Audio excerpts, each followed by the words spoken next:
In my re-review of Gemma the Tarsier cat, I ultimately concluded that even with the march of time having increased expectations for what a major SRB2 mod should be able to achieve, her versatile moveset has allowed her to remain popular since release despite her simplicity. Of course, she has received many updates since launch, but most of them were minor tweaks to her sprites or support for features introduced by other mods. It's perfectly fine to limit yourself to things like that, of course, but none of those updates were substantial enough to bring audiences flocking back to check out what's new. That only occurred with Gemma's most recent update, when the addition of a new character caused the mod to be repurposed as Iwaflor characters. The character's name? Blakington Blake del Boveno Moreno the Tamaraw. He certainly lives up to Gemma Lucidia Teresa Iwaflor the Tarsier cat when it comes to comically extensive names, but can he live up to her legacy where it counts?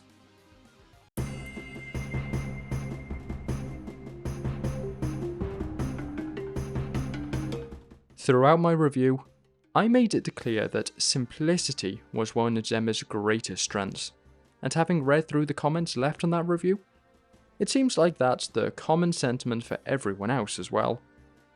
One simple command would trigger one simple ability, and any complexity beyond that was reliant on the player experimenting while using it.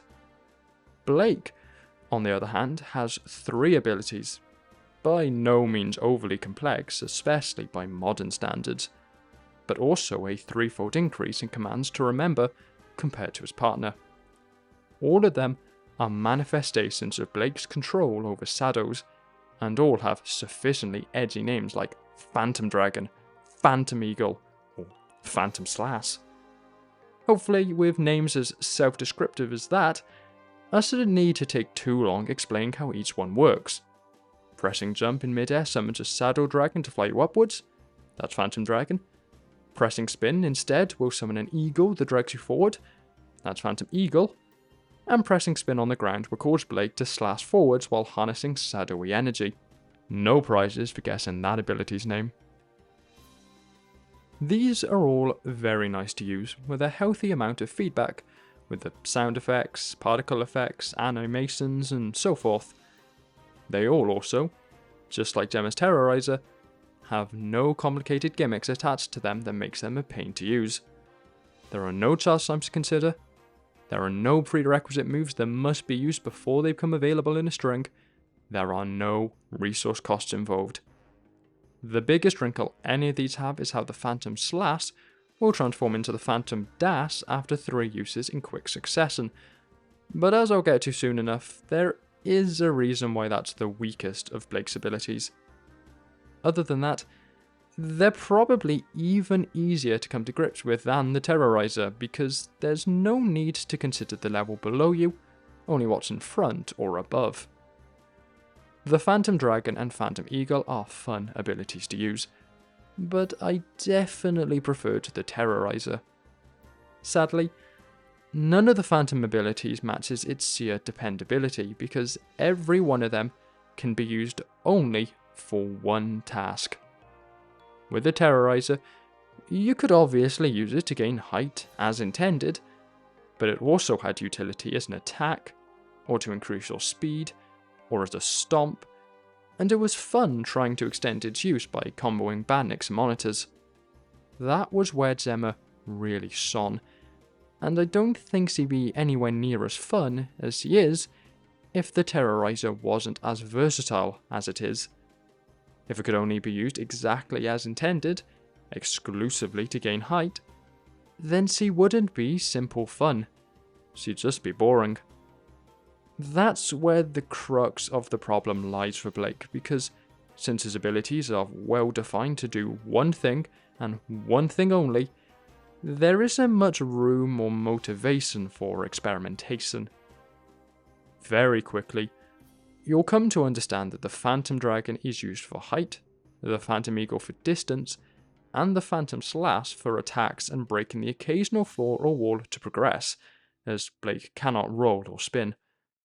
Because each ability works so well for its intended purpose, you'll spend another 10 to 20 minutes getting to grips with how far each ability travels and how to weave them together, and at that point, you have learned everything you will ever need to know and can now reach almost anywhere in almost every level, because Blake is another example of a character that is overpowered in every single aspect of the game. That can be fun, and I won't sit here and say that I didn't enjoy playing as Blake, but I think for this approach to really feel earned, there does need to be some stakes to it. Echoes has a vulnerability mechanic, and there are some technicalities and difficulties to using Co and Aether at the highest levels, whether that be charge times or high skill floor.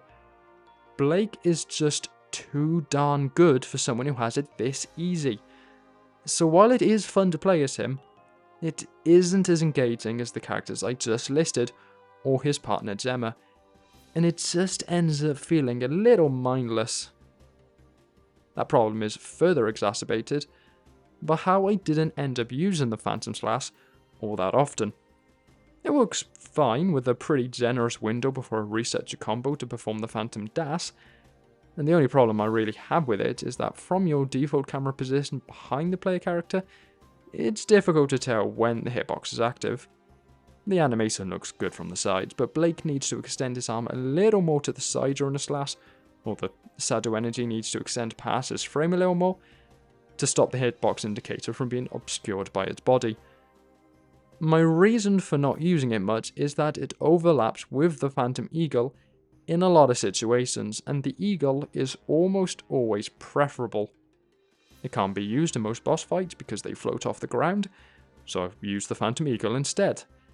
It instantly accelerates you to max speed, but it has a habit of drifting slightly while the Eagle doesn't, so I use the Phantom Eagle instead. In mid-air, it doesn't cancel your downwards momentum, so in any situation where I know I need to make a big jump, I make sure that I'm able to use the Phantom Eagle instead. With one ability made redundant, playing as Blake becomes yet more monotonous and repetitive. I mentioned in the Gemma review that it would be easy for her moveset to feel repetitive if not for the fact that it does require some thought. Not really because it's complicated, but because you need to think about how to use the Terrorizer and its full potential. Since they're powerful and limited enough to not require any thought to use, the fact that I'm just using a Phantom Dragon for height, then using a Phantom Eagle to maximize my distance, make it to solid ground to reset their use without needing to consider banics or slopes ad nauseum again and again, really hurts Blake. I made a big song and dance about comparing the kinds of shortcuts I was able to take as Gemma to what I could take as Echoes, and how I couldn't take certain ones or needed to put a lot more effort into them to succeed. But Blake can take those shortcuts with ease, and he's all of the more uninteresting because of it.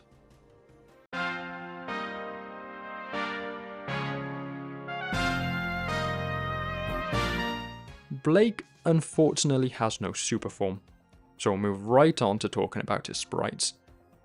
Right off the bat, it looks like Ralph Jeremy 65 has plans to continue their habit of repeatedly tweaking a character's sprites through their lifetime, because he has expressed an intent to overhaul them to be less Sonic. I really don't get what they mean by that, because I don't think Blake looks too Sonic. I don't know the background and development history of Blake to tell you whether or not he is built with Sonic as a base, but even looking at him bearing that assumption, I can only count a few animations that I could link back to the Hedgehog. I mean, he runs differently, jumps differently, attacks differently, idles differently, dances differently. I don't think Ralph needs to worry about Blake being too Sonic. It helps that I think he generally looks pretty good, and I'd argue better than Gemma. The Tamaraw is just a small Filipino buffalo, and so it's a bit easier to rejig its recognizable anatomy, like horns, onto the frame of a Sonic character without breaking the art style than it was for Gemma to adapt the Tarsia's anatomy, like giant eyes or thin tails. His design is a little cleaner. I prefer the coloration, and anatomy that overlaps in sprite form blends together a little less. His horns could have a little more texture from the back, but that's my only complaint with his overall design. I also like the concepts behind most of his animations, and some of those concepts have already been executed perfectly well. All of his phantom abilities look pretty good, especially the Phantom Dragon and Phantom Eagle, and I've already talked about how the Phantom Dash can be improved so it looks good from every angle. His dance on Custom 2 is a fun one, even if I don't recognise the reference. I think his running animation is pretty good, and I only think he needs a little more vertical movement to be perfect, and his idle animation is also quite fun.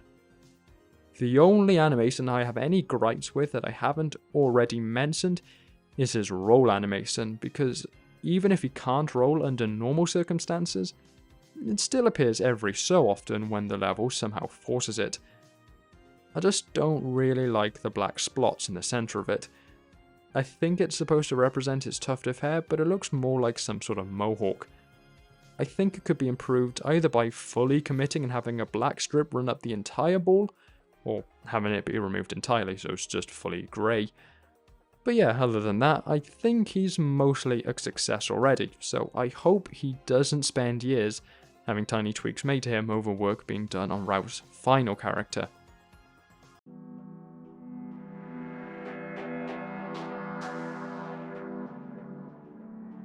Overall, Blake is an enjoyable character. I had fun playing as him, and I didn't feel annoyed or confused during my playtime, but I don't think that he's as strong as Gemma was, and I don't think he's going to have the same longevity and legacy as C did. His moveset is simple, but it lacks the depth that Gemma's had, and because it's more powerful, even less work or thought needs to go into making big shortcuts. There are many characters out there who are far worse than this, with a heady combination of poor movesets and poor sprites, but most of those are not attached to a character as beloved as Gemma. There are a lot of characters even more overpowered than this, but most of them have the drawbacks or mastery requirements for that to feel earned. I reckon that, with time, Ralph Jeremy 65 will be able to turn Blake around and fix some of the sprite problems, tweak aspects of his abilities, but for now, he's absolutely in Gemma's shadow. And honestly, if the choice is between 4 years of tiny tweaks or the completion of Ralph's final character in a shorter time frame, I'll take the latter any day. I hope you enjoy the video, and ciao.